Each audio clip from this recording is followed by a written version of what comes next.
Order! Order! You are an incorrigible delinquent at times. Behave yourself, man!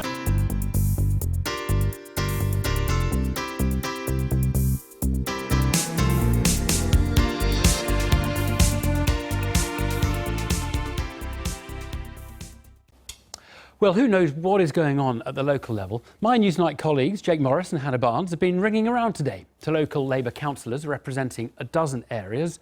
It's not a poll, obviously, not scientific. But what those councillors have been telling us is that party membership has gone up considerably in the last year and that there has been a surge since the referendum result. Who are these new members? Well, the majority of people we spoke to gave us the impression that they thought the latest people to join the party were in the pro-Corbyn camp. If Corbyn's on the ballot, he'll win, said one. And there will be a split in the party. I don't see how the Parliamentary Labour Party can continue. They continue. Most striking for the people we spoke to were the views on the conduct of politics in the party. I've been a member since the 1990s and have never known an atmosphere like this. It feels like the militant tendency of the 1980s, said one. It is utterly depressing. The current situation is farcical, said another. Those who are critical of Corbyn are too frightened to speak, said one. Well, one geographic area where the vitriol has descended into the criminal is Wallasey on Merseyside, the constituency of Angela Eagle. Lewis Goodall went there to see what's been going on today and found echoes of struggles in that area reported on Newsnight in the past.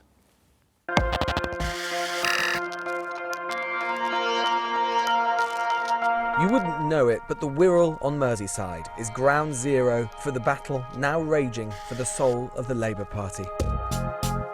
And for many old hands in Labour in this part of the world, and maybe many Newsnight viewers, this may feel all too familiar. Newsnight was here in Wallasey 25 years ago, covering an emboldened local Labour Party who were trying to deselect their local Labour MP. Well, plus ça change, because it's happening all over again. Except this time, it isn't a local backbencher who can't guarantee the support of their own party members, but Angela Eagle, who, theoretically at least, could be leader of the Labour Party in just a few months' time. In standing against Jeremy Corbyn, Angela Eagle has incensed many of her own activists, including her own constituency chair. She has done such strange things recently. For months we've had her coming to Wallasey Constituency Party telling us how she's doing and what the party's doing. And she has always shown, support for Jeremy. Right? There's been, oh, he's doing a good job. When asked about, the stuff about the referendum, oh, he's been running up and down the country like a 25-year-old. And then less than a week later, he hasn't shown any leadership qualities. That's a load of rubbish. She said that she would work with any leader, any elected leader, and get behind him for the democratic right of our members. And on that basis, we supported her. So now she's contesting and saying that Jeremy is not a good leader. And she's contesting that leadership. And we feel hugely let down by Angela. Cathy only joined the party with Jeremy Corbyn and less than a year later is chair of a CLP numbering over 1,200. For many involved with Momentum, this is part of a strategy, slowly building up strength on local party committees and consolidating that strength and influence across Labour nationally. We do have a meeting on the 22nd of this month, and there will be motions debated at that meeting, in which there will be a decision taken about who Wallasey CLP support in this leadership contest. Cathy might be new, but this man certainly isn't. A quarter of a century ago, that Newsnight investigation focused on the attempt to deselect Birkenhead Labour MP Frank Field. The man who tried to unseat him? Paul Davis. He's back in the party and vice chair of Wallasey CLP. There'll be 2 or 3 moves. There'll be a move to punish MPs. I accept that by some people. I don't think we should punish people. I think they should be prepared to take the same route they thought was fit for Jeremy Corbyn. He faced a vote of no confidence. They said he should resign. They then denigrated him for not resigning. So if an MP gets a vote of no confidence in their constituency, having said that, they should resign. But today, the action against Angela Eagle went beyond mere threats of deselection. Sometime this morning, a brick was thrown into the window of her constituency office. The response on Facebook wasn't exactly friendly. We didn't expect anything where they're going to start throwing things through the window, but we did know that the environment in which we were working was becoming increasingly hostile. I mean, my son had made sure I have a little alarm thing on my keys now because he's worried about me, especially when we do the surgeries with the MPs, you know. In the wake of the murder of Joe Cox, many spoke of a kinder politics and new respect for MPs. Clearly, the author of this email, obtained by Newsnight, sent only today to Angela Eagle's office, didn't take it to heart.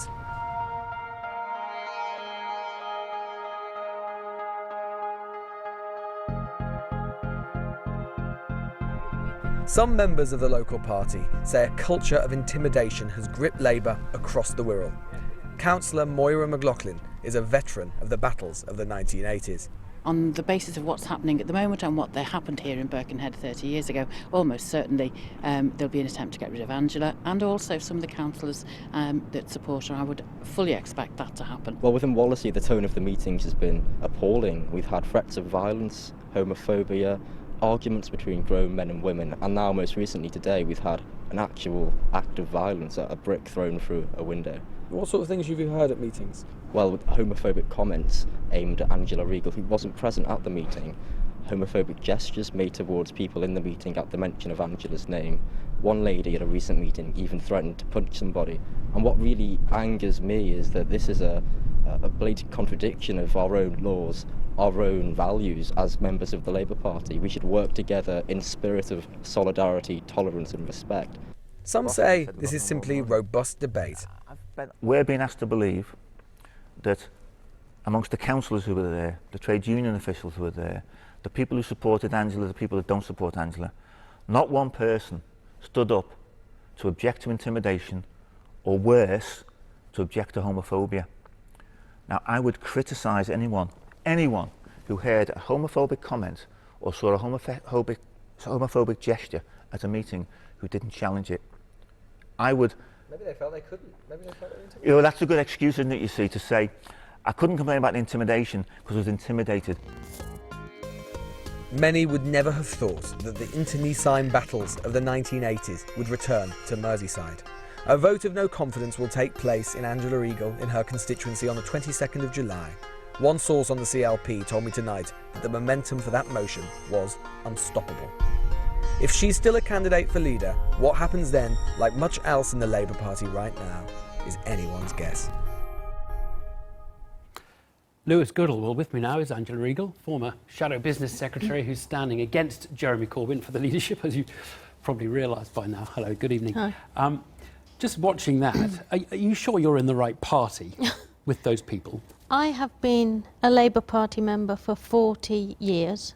I've dedicated my life to the Labour Party, and I will stay in the Labour Party whatever happens. What my leadership challenge is about is saving and reuniting the Labour Party so that it can be an effective opposition in Parliament, so that we can make our democracy work and, I hope, heal our country and save it from perpetual Conservative governments. OK, you said a lot in that answer. Firstly, you will remain in the Labour Party because there are those saying it's over, you cannot. No, the Labour Party is my party. I was born into it. Right. There are people that have come back into it recently. You saw and heard from some of them in that piece. They were thrown out in the 1990s.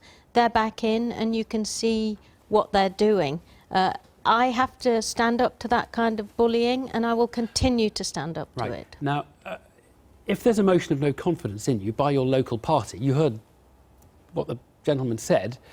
You Paul said to Davis. Corbyn, get out, Yeah. you know, Yeah. you've failed a motion of no confidence. Will you stand aside from that seat? I mean, what will you do if they deselect you? Well, there's no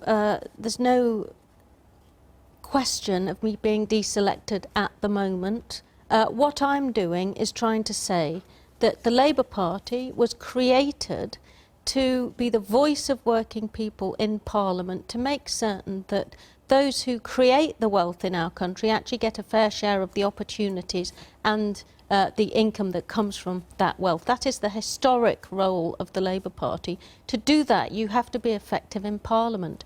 I have tried to work with Jeremy for 9 months. He has lost the confidence of his parliamentary colleagues and cannot lead in Parliament. He is also failing to lead on the doorstep because he's not communicating or connecting with the 9 million people who voted Labour at the last election. And we have a duty as Labour Party members of Parliament to put that case to him. Right, and I will get to all of that. I mean, we saw, a brick thrown through your constituency office window. Yes. Do you think it is Labour Party members of any kind who are responsible for the violence, for the death threats, for the hate that we've seen? There's a lot of hate, there's a lot of death. There were death threats, I've been told, tonight. There's a lot of vitriol. And I have to say that my office workers have to work in that environment, and you heard from one of them tonight. They're just trying to do their job. They shouldn't be subjected to this kind of approach. It's happening up and down the country. Is it it's Jeremy Corbyn's bullying, is it Jeremy, and it should stop. And Jeremy should tell his supporters who are orchestrating this on social media to stop it. Right, and you don't think he's done enough so far? I don't think he's shown leadership there either. Right. You've already said the Labour Party is your party. Yes. So we just have to face the possibility that you're not going to win the leadership election. I am in and this... Jeremy Corbyn will be there. Listen, now, what is going to happen? From your point of view, what happens? I'm not going to speculate about what will happen if I lose. I'm in this leadership election to win it. We need to be an effective Labour Party going forward, which puts a compelling case to the British people that is an anti-Tory case. There are huge challenges following the Brexit vote. We've got to make certain that the effects of that Brexit vote aren't visited upon communities that have already suffered from Tory cuts and austerity. I understand. We've got to be effective. Of course We've got principles in the Labour Party. We have to put them into effect by contesting government, and that is the argument we're having in the party at the moment. No, but I understand that. But look, let's suppose Theresa May calls a general election next spring. It's perfectly possible she'll decide to do that. I expect there will be an early Would you be able to look in the election. eyes of the British public and say, vote for Jeremy Corbyn to be your Prime Minister? Well, I hope we will. Given everything you've said about it. We are having a leadership election. I have joined in that leadership election to win it because I think Jeremy has opened up the party to new ideas. He's changed the direction of the party. He now needs to stand aside so other people can take this forward and communicate properly with Labour voters. And I would say to the 9 million Labour voters out there, there's 2 days next week when you can actually pay £25, help save the Labour Party, make our democracy work and help me heal our country.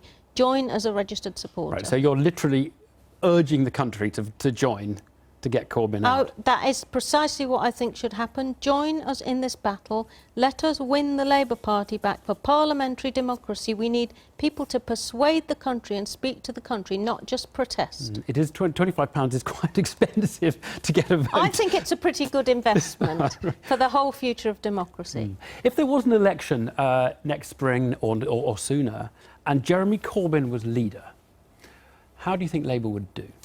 Well, I think the evidence, unfortunately, is clear. We are 8% behind in the polls in general now when we should be ahead. We lost seats in the local elections despite all our efforts. We've lost the referendum because the voters saw the ambiguity that Jeremy had during that referendum for the EU, and that is going to cause enormous damage. In the marginals, we are 14% behind. So we have to do something. And we have to do it quickly if we're going to prevent perpetual Conservative rule, which will damage our areas and damage the interests of Labour voters. You have in the campaign so far, you've tried to downplay the policy differences between you and Jeremy Corbyn. You said it's not a left-right thing. Well, I'm on the left. I didn't walk that's away. Obviously people debate that. I did not walk away last year when Jeremy was elected. So I tried to serve until it was impossible to carry on. Why do you think then that that the party under you will win when it will lose so badly under Jeremy Corbyn? Look, I think you need a more effective communicator. I think you need somebody that actually reaches out to voters. Jeremy talks to people who don't really believe in parliamentary democracy. He is a protester. He's not a persuader of people. He has done a good thing by switching the way that the Labour Party works. Now we need somebody else to take it forwards. Owen Smith, another candidate, potentially, we think he will throw his hat into the ring tomorrow or soon thereafter. It's not going to work so well for the Corbyn challengers if there are two of you fighting. Will you stand aside if he looks like the stronger of the two of you, the one most likely to beat Corbyn? I think it's about time we had a woman leader of the Labour Party elected. We've now got the Conservatives on the second woman Prime Minister. We are the party of equality that has always worked in this agenda. It's about time that we had a woman leader. So you won't stand aside. So basically you'll have two splits in the party, you versus Owen and the two of you versus Corbyn. I don't know whether Owen's going to stand, but I'm willing to have this debate in the full view of the party members. Now we're going to have a contest. I'm looking forward to it. Which is more important to you, though, actually? This is an important question. Is it more important to you that you become the leader or that Jeremy Corbyn ceases to be the leader? Is it about stopping Corbyn or is it about you leading? Well, I think I've got a good experience and leadership capabilities to take us forwards into this very, very different and challenging era. And that's the debate we're going to be having. But let's be honest, it is about Corbyn, isn't it? It's about stopping Corbyn. I think it's almost impossible for somebody who's lost the support of the vast majority of their parliamentary party to carry on as leader of the parliamentary party, which is the first part of the job description of the leader of the Labour Party. It's in clause 1 of our constitution. There was a moment when I wondered whether you would make a pitch to the grief-stricken Remainers. There must be 60 million people voted for Remain. There must be 1 million who really feel very strongly about it, or 2 million, for them to come and support you. But you've been actually a little vague on the sort of Brexit plans you have. And so maybe they're not feeling like they're going to pay £25 to vote for you because you're not I think one of the policy differences between me and Jeremy, on the day after the referendum, Jeremy came out and said Article 50 should be triggered straight away. I think that would be a profound mistake.